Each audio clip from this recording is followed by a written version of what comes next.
everyone. Let us see the second part of last chapter of human resource management, that is leadership.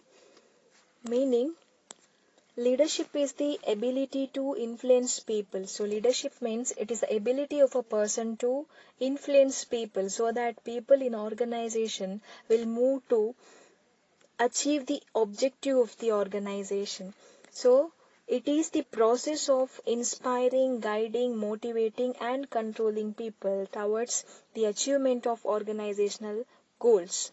So, leadership is concerned with successfully placing the subordinates in the right position and making them to handle challenging roles and tasks given.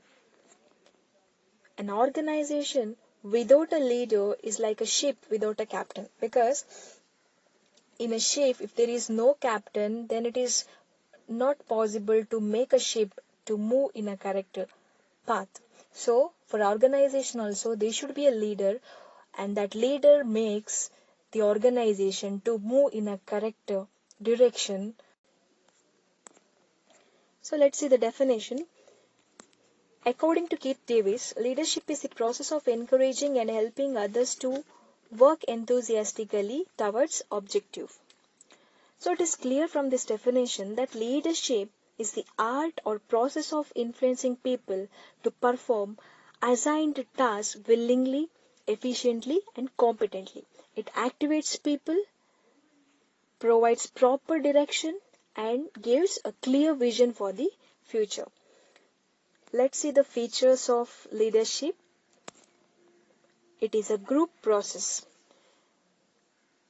A person can act as the leader only when he has subordinates to follow him. So when there is a subordinates, then only there will be a leader. So a person who leads a group is called as a leader. One can find a leader only in a team or in a group. Interpersonal process. Leadership necessitates the presence of interpersonal working relationship between two or more persons. So here there will be formal relationship between the superior and subordinates.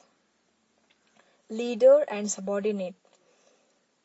Leader is going to give the direction and subordinate is going to follow the direction. So there will be interpersonal relations and there will be interactions between two or more persons. So that's why it is an interpersonal process. Stimulating process. Leadership is the process in which leader stimulates or motivates his subordinates to perform better. So leader encourages his subordinates to improve their performance or to make their performance better. So leadership is a stimulating process because leader motivates subordinate to work better. Influencing process. So here leader will be the influencer. So leadership is the ability to exert influence over his subordinates besides authoritative direction. So leaders should have such a qualities. By looking at that quality, subordinates should be influenced. So they should learn from the leader. So leader should be an influencer. Subordinates should be influenced by the superior. That means here leader. Continuous process. It is a continuous process in which both leader and subordinates work together for the completion of assigned tasks. So leader and the subordinates, both of them working together for the accomplishment of organizational tasks. So leader is going to give direction and subordinate is going to follow the direction, so that both of them working together for the same purpose. It is a goal-oriented process. Leadership is a goal-oriented activity and it is directed towards achievement of specific goals, mainly achievement of organizational goals. And the leader who coordinates everybody in organization to reach that goal. Unequal power. There will be unequal power in organization. Everybody will not have same power. same authority in our organization. Who will be having more power? Definitely the leader will be having more power than subordinates. More power or authority rests with the leader when compared to the subordinates. Situational. It is situational since the technique of leadership is applied depending upon the situation. Depending upon the different situation, different techniques of leadership are applied. So that's why leadership is situational. Importance of leadership. Leadership is a major function of management, and organizational success depends upon the quality of leadership provided by the manager. Leadership is important because it sets a clear vision and communicates it effectively to the subordinates and makes them to realize their roles and responsibilities. The following points justify the importance of leadership in the organization. Sound organizational structure. Formal organizational structure cannot provide for the presence of sustainable relationship with the employees. That's why informal relationships are made to exist through the leadership within the framework of formal organization, and which is a prerequisite for the smooth functioning of the organization. Initiation of action. In an organization, it is the leader who brings the plans and policies of the management to the knowledge of his subordinates and gets these plans and policies successfully executed them. So, leader is a person going to communicate the plans and policies of the management to the subordinates, and he makes to realize that plans and policies are executed through the employees. Providing guidance. Besides supervising the work of subordinates, an effective leader also provides guidance by giving instructions and directions. Thereby, he makes the subordinates to work to reach the target. Instills confidence. Proper guidelines regarding their roles and goals are given to the subordinates by the leader in advance. When the subordinates receive proper guidelines, support, and encouragement from their manager, they feel confident and do their duties to the best of their ability. Motivation. Leader motivates his subordinates to improve their performance by providing financial and non-financial incentives. He acts as a source of inspiration for them at the workplace. A leader is like a role model for the subordinates. Coordination.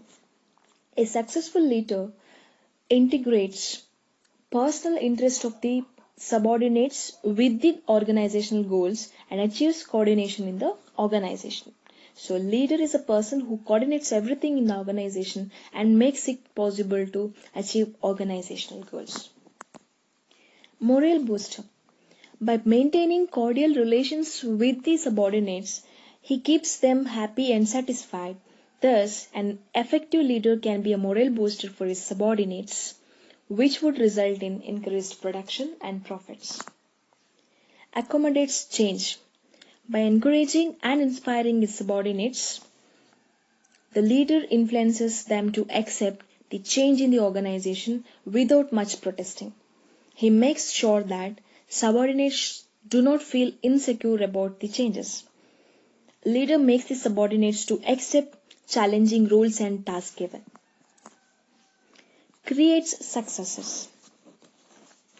A proactive leader slowly prepares his subordinates to succeed him in near future by providing proper training so that work will not suffer even after the retirement of leader.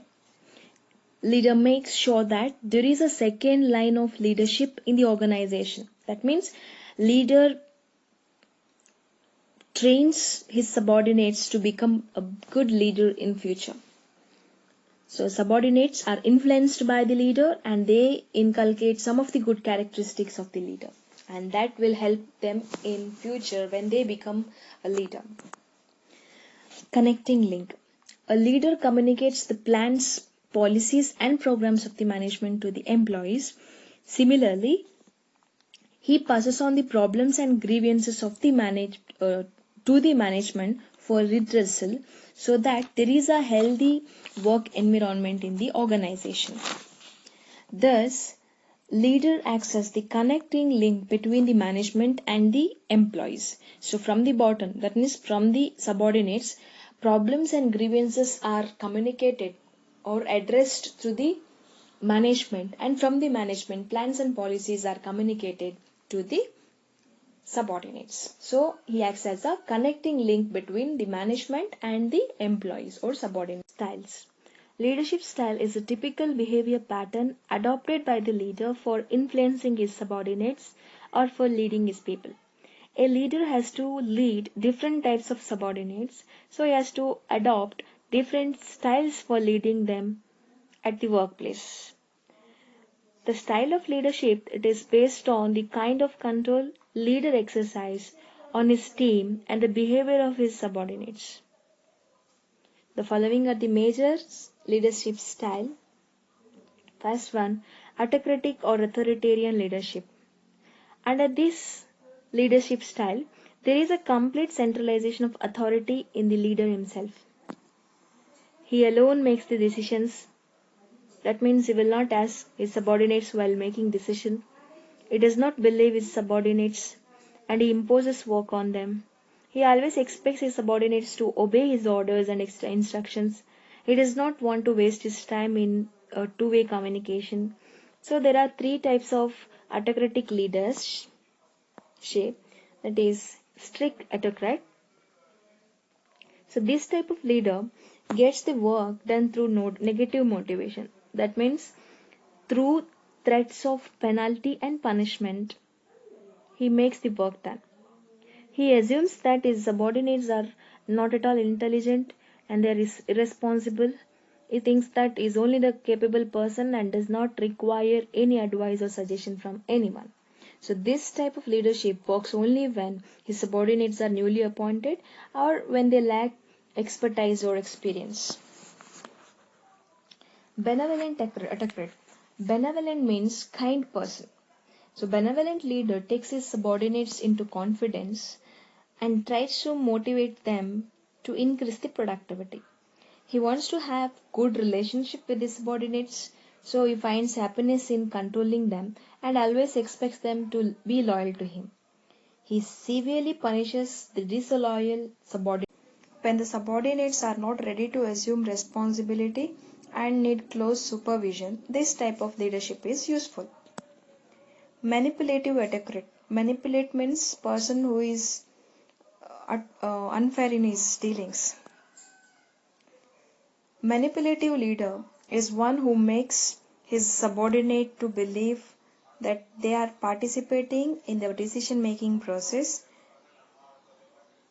even though he has already taken the decision. That means already leader has taken the decision, but he makes to believe the subordinates that subordinates also taken into consideration while making the decision. They are also participating in the process of decision making.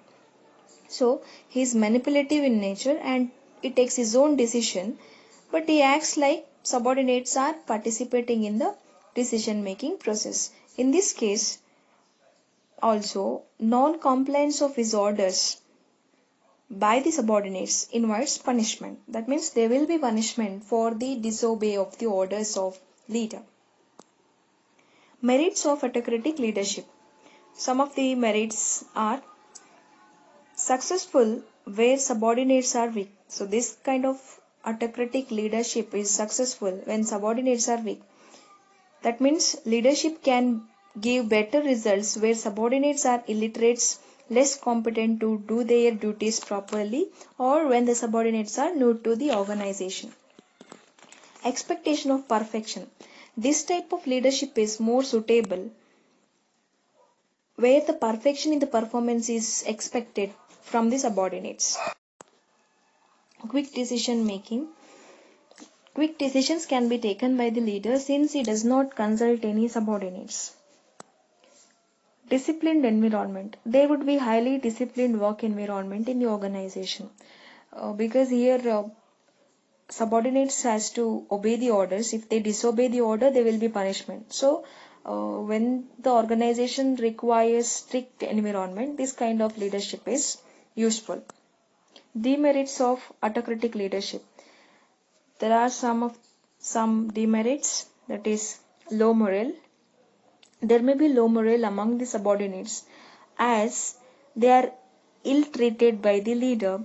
This may lead to frustration among them. So they are not treated well by the leader, so that lead to frustration among them. That means they are not considered for a decision making process, any suggestions that are not taken for important aspects of the business. So they may feel frustrated. Then no initiative and creativity. It kills the initiative and creativity of the subordinates since they are not given any importance by the leader. Leadership crunch. The second line of leadership will not be there as the proper training is not given by the leaders to the subordinates. So leaders will not give any training because just subordinates, they need to obey the orders or instructions given. So their improvement will not possible under this kind of leadership. Subordinates improvement is not possible.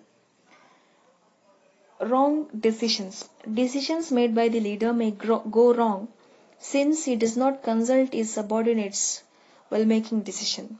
So there will be more discussion about the decision taken by the leader. So when he takes a wrong decision, the result also will go wrong because there will be no discussion about that decision with the subordinates. Unsuitable among hardcore subordinates. When the subordinates are by nature are hard, highly experienced, and they know their responsibility fully well. So that time autocratic leaders, they may fail miserably because their skills or experience that are not considered here. Subordinates are not at all given importance under this leadership even if they are good at work. Second style of leadership is democratic leadership. A democratic leader is one who is democratic in nature. In this type of leadership, there is decentralization of power and authority as equal opportunity is given to all the subordinates in the completion of targets given to them. The positive motivation technique is employed by the leader and freedom is given to subordinates in the performance of their duties. Leader delegates the authority among the subordinates depending upon the knowledge and experience of subordinates. Exchange of ideas and opinions among the subordinates is encouraged by the leader. Subordinates are not given authority to make decision, but leader consults them before any decisions is taken by him. That means leader encourages his subordinates to take initiative in setting goals and implementing decisions taken by him. A democratic leader acts as a friend, philosopher, and guide of the subordinates. So here, subordinates are given a chance to make this discussion about the decision taken by the leader. Subordinates are not given a chance to take decision, but they are given a chance to give their suggestions about the decision to be taken by the leader. Merits: increased productivity. There would be increased productivity of labor since employees are sufficiently motivated by the leaders to extend their cooperation and support in doing work. Morale booster. It develops a sense of confidence among the subordinates since they feel happy and satisfied working under democratic leaders. Hence, it acts as a morale booster among subordinates to contribute their best to the organization. Balanced decisions. The participative leader can make the right decisions as he given consideration to the opinions of knowledgeable and experienced subordinates. Developing future leaders. It helps in developing future leaders as proper guidance is given by the leader to his subordinates in their field of work. Demerits. Delayed decision. It takes a longer time to arrive at the decisions by the democratic leader, as he has to consult his subordinates for their decisions or for their opinions and suggestions. Hence, there could be delay in making decisions under this type of leadership. Lack of cooperation. The success of this style of leadership depends upon the willing cooperation and team spirit among team members. If they are not ready to work as a team, democratic leadership may become big failure. Greater risk. If the subordinates are not ready to assume responsibility in implementing decisions taken by the team, the democratic leader runs a great risk and he may land up in trouble. Then third type of leadership or leadership style is free rein leadership. Under this style of leadership, equal opportunity is given to all the subordinates and there is full freedom to all of them. They plan and execute the plans along with their leader. Free hand is given to subordinates by the leader in making and implementing the decisions. They are self-motivated and receive no direction from the leader. All the subordinates are supposed to have self-control through self-discipline. It is a people-oriented leadership in the true sense, and all of them, including the leader, play an equal role in completion of work. So let's see the merits of free rein leadership. Highest initiative. The subordinates will have the highest initiative since they are given complete autonomy. That means full freedom is given to them at their workplace to do their duties. Joint and several responsibility. All the subordinates take a keen interest in the work assigned to them as they know that responsibility is joint and several in the accomplishment of group tasks. Developing future leaders. Since all the subordinates take active participation in the decision making process and in implementing such decisions, they develop leadership traits or leadership qualities which will help them to become leaders in future. Let's see the demerits. Indecisions. As all the subordinates take part in the decision making process, they may not arrive at a decision in case they differ in their opinions. If all the subordinates have different opinions, then it is very difficult to take or difficult to finalize the decision. This may act as a major setback for the team leader and for the team. Creates confusion. This type of leadership may lead to confusion among the team members as there is no one to lead them properly.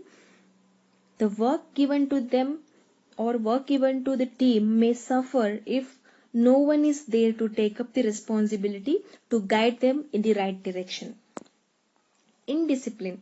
Subordinates may tend to be irresponsible since no specific responsibility is fixed on them.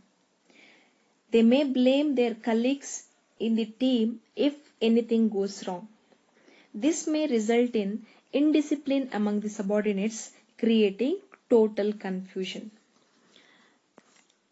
Fourth style of leadership is paternalistic leadership. Under this style of leadership, the leader treats his subordinates as his own family members. The leader assumes that his function is fatherly since he acts as the father figure for the subordinates whom they can rely on. That means both the leader and subordinates work as a family. This gives a sense of belongingness among the subordinates, which promotes them to work better and harder. The main concern of the leader is to protect the interest of the subordinates and he tries to keep them happy. The greatest advantage of this style of leadership is that it extracts maximum output from the subordinates as they have maximum job satisfaction because fatherly treatment given to them by their leader. Last type of leadership, bureaucratic leadership. The attitude and behavior of the leader is solely guided by the rules and regulations of the organization under bureaucratic leadership. That means the leader is highly rule minded. He expects all his subordinates to follow the rules and regulations without fail. Breaking the rules would attract severe punishment from the leader. There will be severe punishment if there is breaking of any rules of the organization. Human relations are not given due significance by the leader under this style of leadership. Thank you.